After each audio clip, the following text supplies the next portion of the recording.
ሃይ ጋይስ አይ ቲንክ ይሄ መጨረሻ ቪዲዮ ነው የሚሆነው በዚህ አካውንት ላስት ዋርኒንግ ላይ ያለው አካውንቴ ኦልሞስት ሁሉም ቪዲዮዎች ጠፍተዋል። ማስተላለፍ የመጣው ሀሳብ የኢትዮጵያ ኦርቶዶክስ ቤተክርስቲያን ከዚህ በኋላ እኔ ጋር እንዳትመጪ ትወክለኛለሽ ብለሽ እኔ አልወክልሽም። እሺ እናቴ አንቺን ሌቦች ምኖች ናቸው ሊወክሉሽ የከበቡሽ እና እኔ ልረዳሽ አልችልም።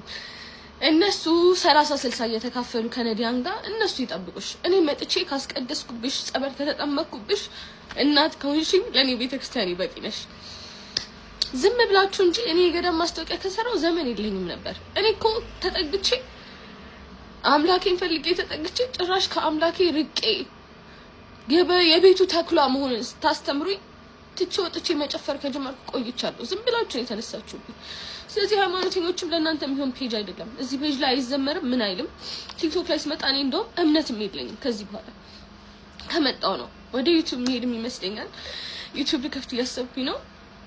ምክንያቱም በቃ ደከመኝ ጋይስ። አሁን ደግሞ ከሰው ጋር አይደለም ገባችሁ ፋይት እያደረኩ ያለሁት በመንጋ ካሉ የመቅደስ እንትኖች አጋንንቶች ጋር ነው ፋይት እያደረኩ ያለሁት እና እነዚህ ደግሞ ይከብዱኛል። እኔ አልቻልኩም እውነት።